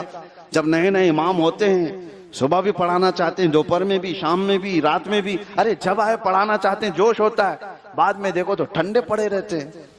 امام صاحب نہیں، نماز پڑھائے کمرے میں چلے گئے، جمعہ ٹو جمعہ دکھ رہے ہیں، بس تقریر، اس کے علاوہ کچھ نہیں۔ یہ ایسے کیوں بنے؟ اس کی وجہ ہے جیسی تمہاری دال بھات ویسی ان کی فاتحہ۔ تمہاری طرف سے شوق ہی نہیں، تو جو جذبہ تھا، جو شوق تھا، وہ تم نے مار دیا، ختم کر دیا۔ دیکھو تمہارے اندر جذبہ ہو نوجوانوں کا، ارے امام کی چھٹی ہی نہ ہو، وہ علم بانٹنے میں آج بھی جذبہ رکھتا ہے۔ وہ کس لیے چپ کر کے بیٹھنے لگ گیا؟ کس لیے تم سے دور بھاگ گیا؟ اس لیے کہ تم نے صرف اور صرف ان کو استعمال کیا ہے تو میتوں پہ استعمال کیا، قرآن خوانی کے لیے استعمال کیا، اس کے علاوہ کس کام کے لیے؟ ارے بیوی اور شوہر کے جھگڑے ہو گئے، طلاق سے ہو گئی ہے، بچانے کے لیے امام صاحب کچھ تو کر دو، کچھ تو کر دو۔ ان کاموں کے لیے ہی تھے امام، یا علماء صرف اسی کام کے لیے ہیں؟ ماں مر رہی ہے تو یہاں آ گئے، پانی دم کر کے دے دو، بیوی بھاگ رہی ہے تو تعویذ لا کر کے دو، یہی تمام باتوں کے لیے۔ اکثر اماموں کا تعویذ میں کیوں ہوا؟ وقت ان کا خرچہ، یہ کمانے کے لیے شروعات نہیں ہوئی، انہوں نے دیکھا تمہارا انٹرسٹ سب سے زیادہ اسی پر ہے، سیکھنے پر نہیں۔ میں اس کے خلاف نہیں ہوں، تعویذ میں بھی دیتا ہوں، میرے والد بھی دیے ہیں، سرکار مفتی اعظم ہند کی اجازت سے، اس لیے کہ دین کا کام اس سے بھی ہوتا ہے۔ ہم نے دیکھا ہے کہ اس کے، یا اگر ہم ان کو قرآن کی آیتیں لکھ کر نہ دیں تو یہ ڈھکوسلے باباؤں کے پیچھے چلے جاتے ہیں، اس لیے بس، باقی کمانے کے لیے نہیں۔ اللہ شاہد ہے کبھی 1 روپیہ بھی ہم نے کسی سے اس کی طلب نہیں رکھی، آخری دم تک اللہ تبارک و تعالیٰ اس پر قائم رکھے، اس لیے نہیں کمانے کے لیے، اس لیے کہ یہ ایرے غیرے نتھو کھیرے کے پاس جاتے ہیں۔ ارے کچھ تو ایسے بھی، میرے پاس ایک آدمی آیا تھا پیٹ کے درد میں مبتلا رہتا، کہتا ایک بابا نے صحیح کر دیا۔ کہا اچھا ہی ہوا، چلو صحیح ہوا، کیسے؟ کہا گائے کا موت پلا کے۔ معاذ اللہ رب العالمین، پی کر کے بھی آیا، کہا حضرت اس نے کہا ہے کہ اس میں صحیح ہو جائے گا۔ میں بتاؤں آپ کو، شیطان تھوڑی دیر کے لیے درد کو چھپا سکتا ہے، شفا نہیں دے سکتا۔ جتنے شیطانی علوم ہیں درد پر پردہ تو ڈال سکتے ہیں، جڑ سے نہیں نکال سکتے۔ شفا دینے والا صرف خالق حقیقی ہے، اللہ شافی ہے، اللہ کافی ہے۔ ہم قرآن کی آیتیں اس لیے دیتے ہیں تاکہ یہ قرآن سے شفا اٹھائیں۔ قرآن میں اللہ نے فرمایا وَنُنَزِّلُ مِنَ الْقُرْآنِ مَا هُوَ شِفَاءٌ، اس لیے دیتے ہیں۔ لیکن پھر بھی علماء کا یہ کام نہیں تھا، علماء کا کام تھا علم بانٹنا، روشنی پھیلانا۔ جاہل کے جاہل ہی رہ گئے۔ اور آج ممبئی والوں کو خاص طور پر میں ایک بات کہتا ہوں، یہاں علماء سب اکثر یو پی، بہار، بنگال، دوسرے سب علاقوں سے آتے ہیں۔ تعصب کو ہمیشہ ہٹا کر کے دیکھنا، اسلام میں یہ نہیں ہے یہ بہاری ہے، یہ بنگالی ہے، اسلام اس بات کی ہرگز اجازت نہیں دیتا۔ وہ ایک مدینہ ہے جہاں حبشہ سے بلال بھی تھے، فارس سے سلمان بھی تھے۔ وہ رسول اللہ کا جو معاشرہ ہے وہاں علاقائی تعصب نہیں ہوتا، علاقائی تعصب نہیں ہوتا۔ ہاں اگر کوئی طعن و تشنیع کرتا ہے، ہمارا یہ مزاج نہیں ہے، ہمارا یہ مزاج نہیں ہے۔ میں آپ کو اس لیے کہہ رہا ہوں، چاہے وہ بہار کا ہو چاہے بنگال کا ہو، اگر عشق مصطفیٰ بانٹتا ہے تو ہمارے سر کا تاج ہے۔ اور یہ بھی بات یاد رکھ لو، چاہے وہ کسی مقدس جگہ سے وابستہ ہو، گمراہ ہو گیا ہو تو جوتے کی نوک پر ہے، گمراہ ہو گیا ہے تو پھر وہ ہمارا نہ امام ہے نہ وہ سر کا تاج۔ علاقائی تعصب ہمارے یہاں نہیں ہے، اللہ کے رسول صلی اللہ علیہ وسلم نے فرمایا۔ لیکن ساتھ میں مجھے ایک بات کی فکر ہوتی ہے کہ سارے علم بانٹنے کا ٹھیکہ صرف بہار اور بنگال والوں کے ہاتھ میں۔ ایک طرف تو ان کو طعن و تشنیع کرتے ہو، یہ بہاری علماء ہیں، یہ بنگالی علماء ہیں، یہ یو پی والے علماء ہیں، کیا دین کا علم بانٹنے کا ٹھیکہ سب ان کے پاس ہے؟ تمہارے پاس کیا ہے؟ تم نے اپنے بچوں کو کہاں پڑھایا؟ تم نے اپنے بچوں کو کہاں رکھا؟ ارے صبح سے لے کر شام تک تو کانوینٹ کی نظر میں رکھتے ہو اور پھر ان کے علم پر سوال اٹھاتے ہو۔ اللہ کا ہزارہ کروڑہ شکر ہے کہ ان علاقوں سے غریب بستیوں سے آ کر انہوں نے دین کا بیڑا تو رکھا ہے، ورنہ تم تو پتہ نہیں کب کے عیسائی ہو جاتے کب کے یہودی ہو جاتے. حقیقی بات کہہ رہا ہوں. میرے آقا نے فرمایا کل مولود یولد علی الفطرہ وابواہ یحودانہ او یمجسانہ او ینصرانہ. ہر پیدا ہونے والا بچہ اسلام کی فطرت میں پیدا ہوتا ہے. اس کے ماں باپ اس کو یہودی بناتے ہیں, عیسائی بناتے ہیں, مجوسی بناتے ہیں. یہ کیسے بناتے ہیں؟ کیسے بناتے ہیں؟ آج دیکھ رہے ہیں ہمارے بچے جاتے ہیں, جا کر کے گاڈ پریئر کر رہے ہیں. تمہیں پتہ ہی نہیں وہ پوجا پاٹ کر رہے ہیں. اسکولوں کی ان کی شروعات. اب یہ بات بولیں تو دوسروں کو لگتا ہے ٹینشن کی بات ہے. نہیں میرے عزیزو, ایمان اور کفر کی بات ہے. تمہارا بچہ کب کے کافر ہو گیا پتہ ہی نہیں, کب کے تم نے کسی اور کی جھولی میں ڈال دیا ہے پتہ ہی نہیں. پھر تم تانو تشنیع کر رہے ہو یہ علماء کے متعلق کہ جھولا چھاپ ہے. ارے یہ جھولا چھاپ نہ ہوتے تو دین کا یہ مزاج بھی نہیں ہوتا. ہاں, اور لوگ, میں اس لیے آج جذبات پہ کہہ رہا ہوں ان کی خدمات کو سراہو. سب ویسے نہیں ہوتے, سب ویسے نہیں ہوتے. میں نے شروع میں ہی کہا کہ یہ انسان ہیں, فرشتے نہیں ہیں. علماء میں, اماموں میں خطا کار ہوں گے, لیکن اس کا مطلب یہ نہیں کہ پوری ان کی جماعت کو تم متہم کر دو. سارے مولوی ایسے ہوتے ہیں نہیں. اگر اس طرح کا جملہ کا اعلیٰ حضرت فرماتے ہیں کسی عالم کی تحقیر کیا, توہین کیا اس کے علم کی وجہ سے, تو اس نے کفر کیا, کفر کیا ہے. اور باقی تو ویسے حسد رکھنے والا وہ ایسی فاسق ہے علم دین کی بنیاد پر. اب سنو جو بات میں کہہ رہا تھا, علاقائی تعصب نہیں. اور ایک سوال آپ سے, ممبئی میں بھی بہت سارے مدرسے, چھوٹے چھوٹے مدرسے. گوونڈی میں جاؤ وہاں کتنے مدرسے ہیں, ہر گلی میں مدرسہ ہے, سب مدرسے ہیں. اللہ اور برکت دے, میں اس کے خلاف نہیں. لیکن ان مدرسوں میں جا کر کے دیکھا, ارے ممبئی میں ہے, مہاراشٹر میں ہے, چلانے والے تم لوگ ہو, ٹرسٹی ہو, یہاں کے پیسے والے لوگ ہیں, تمہارے چندے سے چلتے. پڑھنے والے جا کر دیکھا تو پھر بہار کے ہی, بنگال کے ہی, یو پی کے ہی. یعنی تم مدرسہ بھی بنائے, سارے خرچے بھی اس پہ کر رہے. ارے چراغ یہاں لگایا, روشنی بنگال میں ہو رہی. تمہارے نیچے کا اندھیرا کب ختم کرو گے؟ جس علاقے میں چراغ لگایا ہے اس علاقے کا بچہ کیوں نہیں پڑھتا؟ اس علاقے کا بچہ اگر پڑھا ہوتا تو ہم کہتے مدرسہ یہاں بنایا, روشنی یہاں ہوئی. میں اس کے خلاف بھی نہیں ہوں کہ باہر سے بچے نہیں آنا چاہیے. میں آپ سے سوال کرتا ہوں, وہ بچے تو پڑھیں گے, ان کے لیے بہت سے مدرسے ہیں. تمہارے بچے شرم کیوں محسوس کر رہے ہیں؟ تمہارے بچے آر کیوں محسوس کر رہے ہیں مدرسوں کے یہ علم دین حاصل کرنے کے؟ وہ زمانہ آ گیا. میرے آقا نے فرمایا تھا, اللہ اکبر, دل دہل جاتا ہے. حدیث سنو, اللہ کے رسول صلی اللہ علیہ وسلم فرماتے ہیں ایک زمانہ ایسا آئے گا کہ ایمان والے کو دیکھ کر لوگ ایسا تانا ماریں گے جیسے زناکار کو تانا مارتے ہیں, جیسے چور کو دیکھتے ہیں لوگ ایسے حقارت سے دیکھنے لگ جائیں. کیوں؟ سب کالے دھندے والے لوگ ہوں گے, سب ننگے ہوں گے. ایک ایمان والا ہوگا تو سب اٹھا اٹھا کے دیکھیں گے, یہ دیکھو مسلمان جا رہا ہے, یہ دیکھو داڑھی والا جا رہا ہے, یہ دیکھو ملا جا رہا ہے. یہ جو جملے ہیں یہ وہ حدیث پاک مجھے یاد آتی ہے. میرے آقا نے فرمایا وہ زمانہ آئے گا جب علم والے کو اور ایمان والے کو لوگ تانا مار کر دیکھیں گے. یہ آج پوری دنیا ننگی کیسے ہو گئی ہے, دیکھ نہیں رہے ہو؟ سب کے کالے کرتوت آج کھل رہے ہیں, کالے چھٹے ہیں.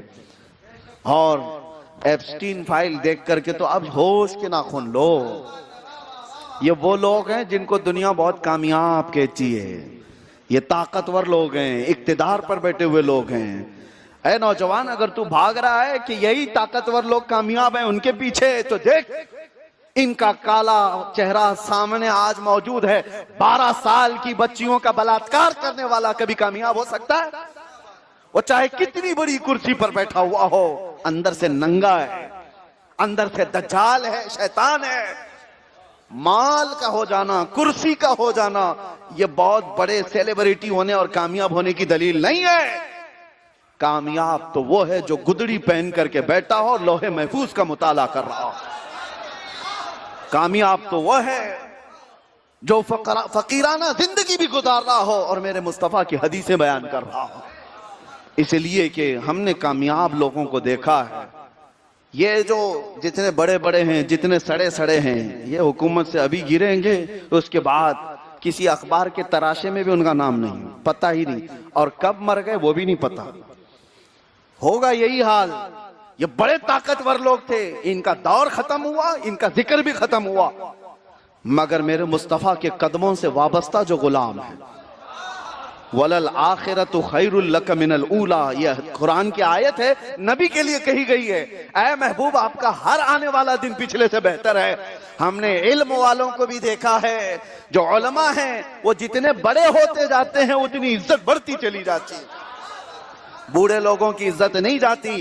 اگر بوڑھا ہونے کے بعد عزت ختم ہو جاتی تو قاری زاہد اللہ کے لیے مجلس نہیں سج رہی ہوتی. بوڑھے ہو جانے کے بعد بھلا دیا جاتا.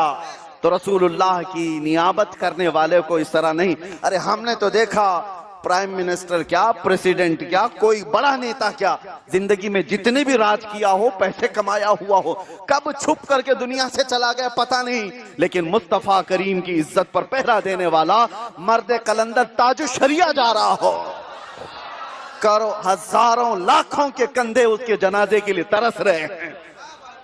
یہ ہے. اور امام احمد بن حنبل نے یہ جملہ کہا تھا، یہ آپ نے کہا تھا کہ ہمارے جنازے فیصلہ کریں گے.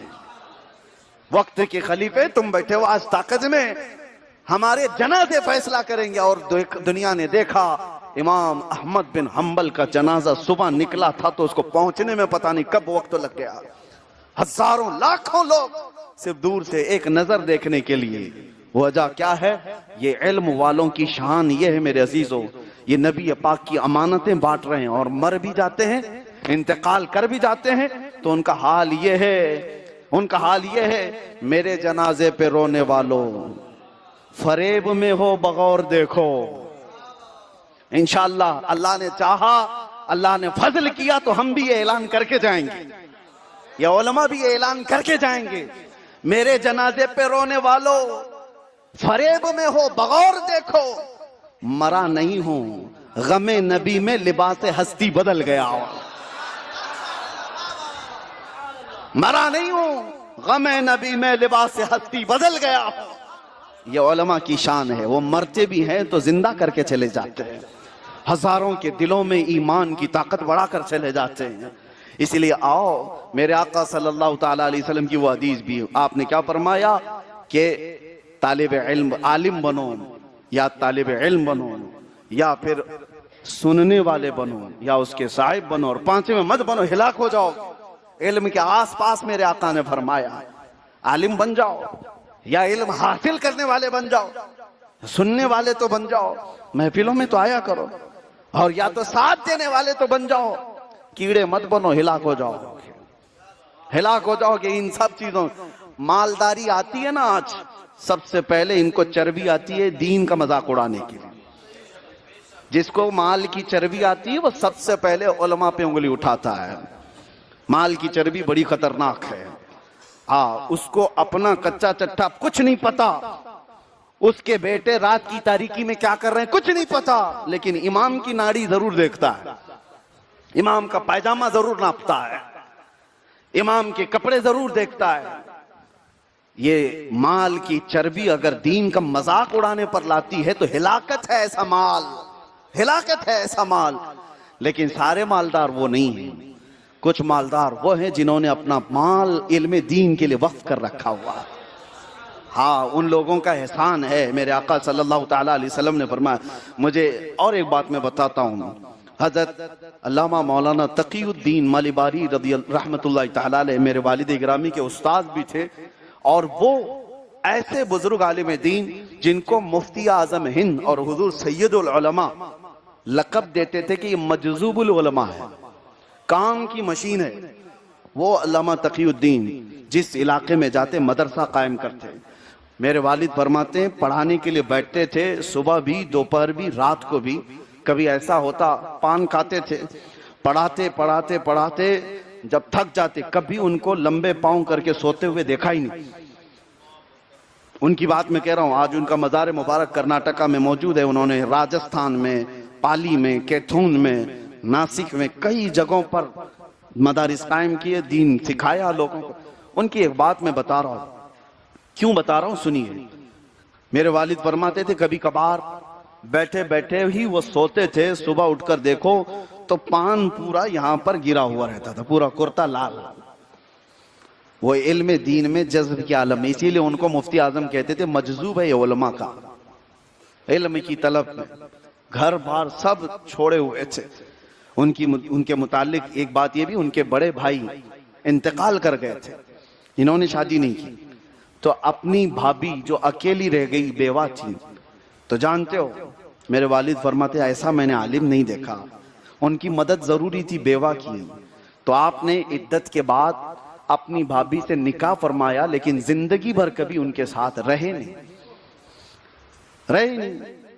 رات نہیں بتائی, نکاح کیا. پوچھا جاتا تو کہتے کہ سودا سلف دینا میرے لیے حلال ہو جائے اس لیے نکاح کیا.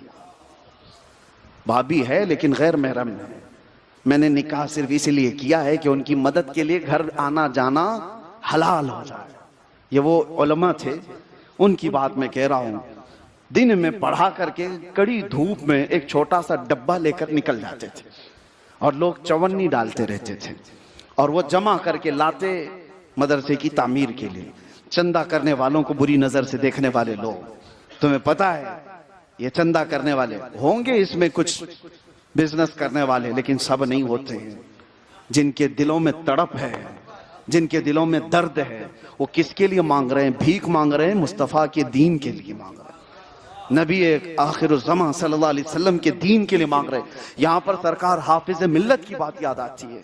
آپ یہاں پر کرلا کی سرزمین پر آ کر فرماتے ہیں, حضور مفکر اسلام نے کہا تھا, حافظ ملت نے اپنا جبہ یوں کر کے کہا تھا کہ اے لوگو اس کرتے میں کچھ خیرات ڈال سکتے ہو تو ڈالو, زندگی بھر میں نے اپنے گھر کے لیے کبھی نہیں مانگا, میرے مصطفیٰ کے دین کے لیے. اور وہ مانگ مانگ کر کے پائی پائی مانگ کر آج جو بنا ہے الجامعۃ الاشرفیہ, ارے تاج محل بھی اس کے سامنے پھیکا ہے. جا کر کے دیکھو, کبھی توفیق ملے مبارک پور جا کر دیکھو, ارے وہ سنیوں کا سینہ ہے, سنیوں کا سینہ ہے, فخر سے چوڑا ہوتا ہے دیکھنے کے بعد, لیکن اس میں خلوص کس کا ہے؟ اس عالم ربانی کا. تو میں بات کر رہا تھا حضرت تقی الدین ملباری کی, ان کی ایک چیز پر ہمارے والد کہتے ہیں کہ مجھے بہت آڈ فیل ہوا, اچھا نہیں لگا. کیا کہ ایک سیٹ صاحب آئے تھے, ملاقات کرنے کے لیے آئے تھے, تو وہ جب جانے لگے تو حضرت مولانا تقی الدین رحمۃ اللہ علیہ ان کی جوتیاں سیدھی کرتے ہیں, یہ عالم دین ہے. تو میرے والد کہتے ہم شاگرد تھے, برا لگا, اچھا نہیں لگا. تو بعد میں استاد محترم سمجھ گئے نظروں کو, طلبہ کو بلائے, کہا تم نے میری اس حرکت کو نظر کیا ہے, ایک بات میں بتاؤں, میں ہر دنیا دار کی طرف جھکتا بھی نہیں اور انہیں دیکھتا بھی نہیں. ایک بھی دنیا دار کے گھر میں روٹی کا ایک ٹکڑا بھی کھانے نہیں گیا, لیکن جس سیٹ کو, مالدار کو تم نے دیکھا, یہ وہ بندہ ہے جس نے اپنے مال کا چوتھائی حصہ دین کے لیے وقف کیا ہوا. اس زمانے کا بڑا آدمی اپنے مال کا چوتھائی حصہ میرے ایک جملے پر وقف کیا. اور خبردار, تم اس کو عیب سمجھو, گناہ سمجھو, جو سمجھو, میرے مصطفیٰ کے دین کے لیے جو مال سے خرچ کرتا ہے میں نے تو سیدھا کیا ہے, سر پر بھی رکھنے کو تیار دین کے لیے. ہاں تو میں سیٹوں کی بات اسی لیے کر رہا ہوں کہ سب برے نہیں ہوتے, کچھ وہ لوگ ہیں جو مخلصین ہیں, مخلصین ہیں جنہوں نے اپنے دولت کو چھپا کر کے خرچہ کیا ہے. الذین ينفقون فی السراء والضراء, قرآن میں ان کے لیے کہا گیا ہے سختیوں میں چھپا کر کے دین کے لیے خرچہ کرنے والے, یہ وہ لوگ ہیں جن پر اللہ تبارک و تعالیٰ اپنی رحمت کے انوار برساتا ہے, وہ محبوبین ہیں اللہ کے.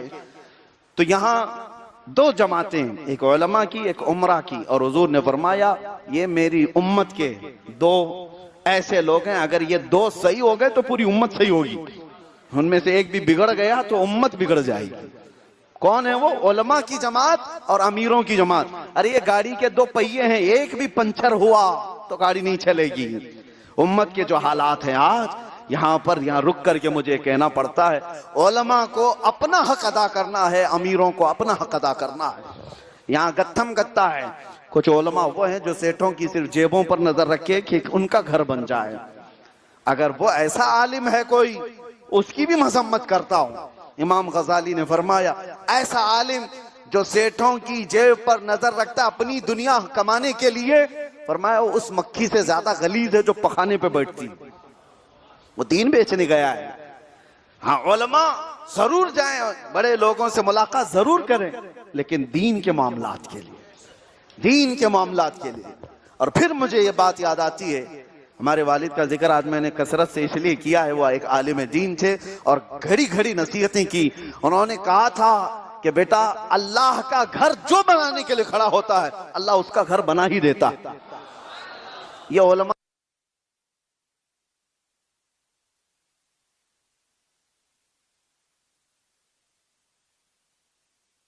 تو فکر کی ضرورت نہیں کہ کون کہاں سے دے رہا ہے. اللہ رزاق حقیقی ہے, ایسی جگہ سے دے گا جہاں گمان بھی نہیں ہوگا. میں نے ایک دو نہیں دسیوں اماموں کو دیکھا ہے, دسیوں نہیں اس سے زیادہ علماء کو میں جانتا ہوں جو مختصر تنخواہ لیتے ہیں, لیکن کئی ایسے محلے کے لوگ ہیں جو ان سے قرضہ بھی لیتے ہیں. ہاں مجھے وہ بھی پتا ہے. ارے ان کی تنخواہ 5,000 تھی. ہمارے ایک بڑے عالم ہیں 3,000 کی تنخواہ سے میں ان کو دیکھ رہا ہوں, 2,800 روپے تنخواہ تھی مسجد کی امامت میں. اور اس وقت بھی میں جانتا ہوں کہ ان کے پیچھے پڑھنے والے ایک سیٹھ صاحب تھے, وہ 200 روپے لے کے چلے جاتے تھے, اور امام صاحب قرضہ دیتے بھی تھے. جب ان کے 2 بچے بھی ہیں, 2,800 روپے میں گھر بھی چلتا ہے, اور ان فقیروں کو وہ قرضہ بھی دیتے ہیں. یہ کہاں سے آتا ہے؟ یہ سارا نظام اللہ تعالیٰ کی طرف سے دی ہوئی برکت کا حصہ ہے. برکت مال کے زیادہ کو نہیں کہتے. تمہارے پاس کروڑ روپے ہیں لیکن دل کا سکون نہیں ہے, بھیک مانگتے ہو لوگوں سے, پھر قرضے لیتے ہو, برکت نہیں. کروڑ ہونا برکت نہیں. ان کے پاس 5,000 ہے, مانگتے کسی سے نہیں, دل بھرا ہوا ہے, کسی کا محتاج نہیں, یہ برکت ہے.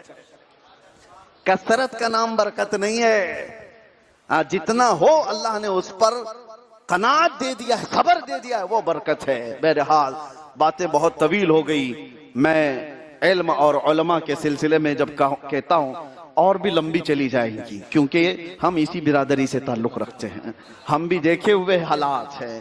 اس لیے اے لوگوں, آپ کے لیے ہماری یہ بات ہے, اماموں کی علماء کی قدر کرو. ان کو اس طرح ہونے کیوں دیا جاتا کہ آپ کے یہ گھروں کی طرف نظر کریں یا آپ کے جیب کی طرف نظر کریں؟ اتنا خوشحال رکھ دیا جاتا.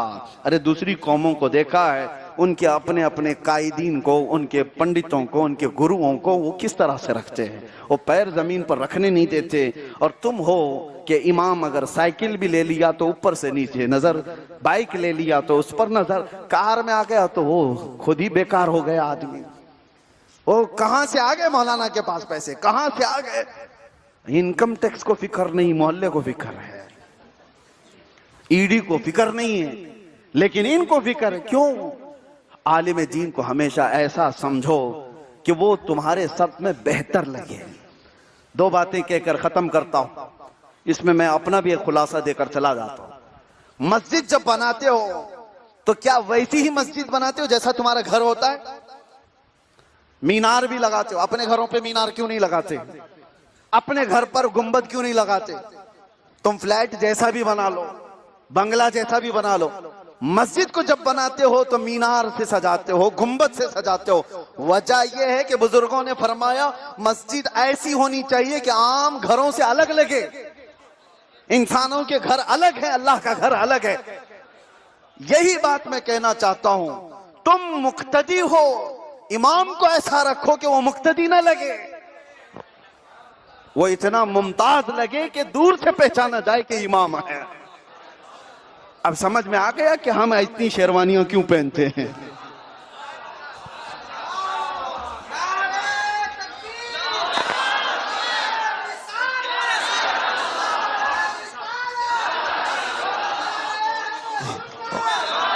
میں اسی لیے کہا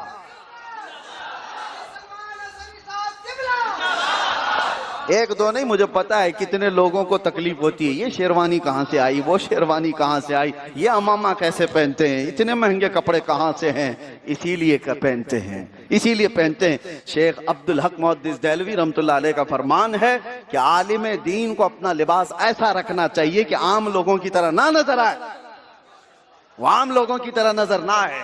اور ہم نے دیکھا ہے دنیا کو، ارے وہ مجرا کرنے والوں کے فیشن پر اترانے والے لوگ، ان کے کپڑوں کو دیکھ کر کے اش اش کرنے والے لوگ، ارے بڑے برانڈ کے کپڑے پہنتے ہیں، وہ ہے یہ ہے، فیشنیبل دنیا کو دیکھ کر میں ہزاروں نوجوانوں کو جانتا ہوں، آج ان فیشنیبل کتوں کو دیکھنے والوں کی نظریں آج پھر گئی، الحمدللہ مجھ فقیر کو دیکھ کر بھی فخر محسوس کرتے ہیں۔ توجہ، میرے دکھاوے کے لیے نہیں، میری تاریخ معلوم کر لینا، میں بچپن سے پہنتا آیا ہوں الحمدللہ۔ ہاں، میرے خرچے کے جو پیسے مجھے مدرسے میں ملتے تھے وہ بھی بچا کر کپڑے خریدتا تھا الحمدللہ، پہلے سے عادت تھی۔ لیکن اس لیے بھی میں نے بتا دیا کہ عالم دین کو جس منصب پر بٹھایا گیا ہے اس منصب کا لحاظ رکھے۔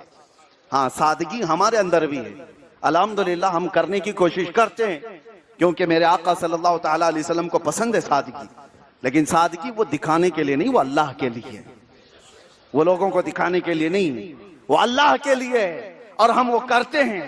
اور ابھی آپ کے سامنے بھی اگر ہم وہ سادگی پر آئیں، میں سلام بھی کروں تو جواب نہیں دو گے، نکل جاؤ گے، پتہ بھی نہیں چلے گا۔ ہم اکثر ایسا ہوا ہے، ہمارے اپنے بچوں کے سامنے وہ کھڑے ہیں اور ہم اپنے سادے لباس میں نکل بھی جاتے ہیں، ان کو پتہ بھی نہیں چلتا، وہ اس لیے کہ ان کو دکھانے کے لیے نہیں۔ کتنی مرتبہ ایسے ہمارے علاقے میں آٹو میں بیٹھ کر کے جا رہے ہیں، آٹو والا ہم کو ہی دعوت دے رہا ہے، حضرت آپ کہاں سے آئے ہو، دور سے آئے ہو، ایک کام کرو ہماری مسجد میں آؤ، ہمارے مفتی صاحب کا بیان سنو۔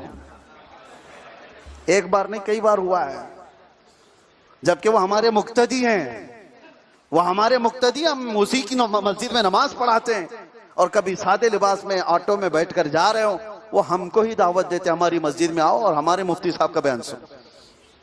میں یہ بات اس لیے کہہ رہا ہوں، سادگی ضروری ہے علماء کے لیے بھی، ہمارے لیے بھی، لیکن وہ اللہ کے لیے ہے، وہ اللہ کی رضا کے لیے، لوگوں کو دکھانے کے لیے نہیں۔ لیکن یہ دنیا ہے، الناس باللباس، انسان یہاں لباس سے پہچانے جاتے ہیں۔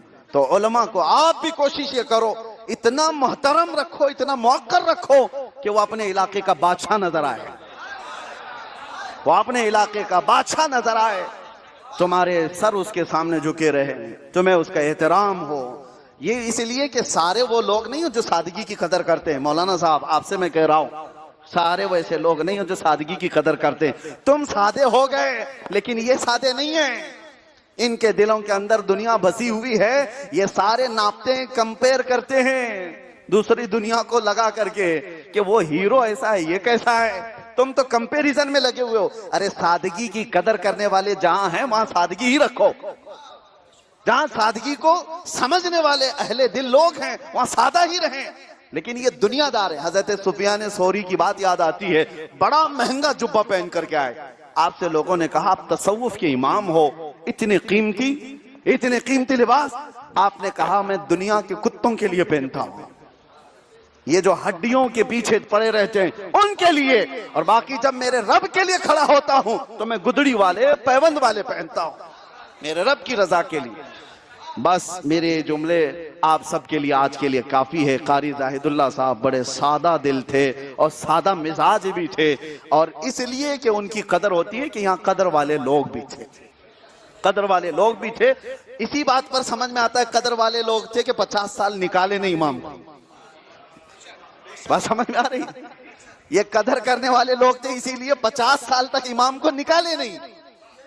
ہاں، یہی کافی ہے تمہاری سرٹیفکیٹ کے لیے، ورنہ تو 50 دن رکھنا مشکل ہو جاتا ہے۔ 50 دن ہم نے ان ٹرسٹیوں کو بھی دیکھا ہے جو 3 سال میں 27 امام چینج کر دیے ہیں، کیونکہ ان کے من کا تو آتا ہی نہیں، اور آیا تو چند دن تک کا رہتا ہے، بعد میں پھر ہوتا نہیں۔ اسی لیے بہرحال اللہ تبارک و تعالی ہمیں علم دین کی امانت امت مصطفیٰ تک ہمیشہ پہنچانے کی توفیق عطا فرمائے۔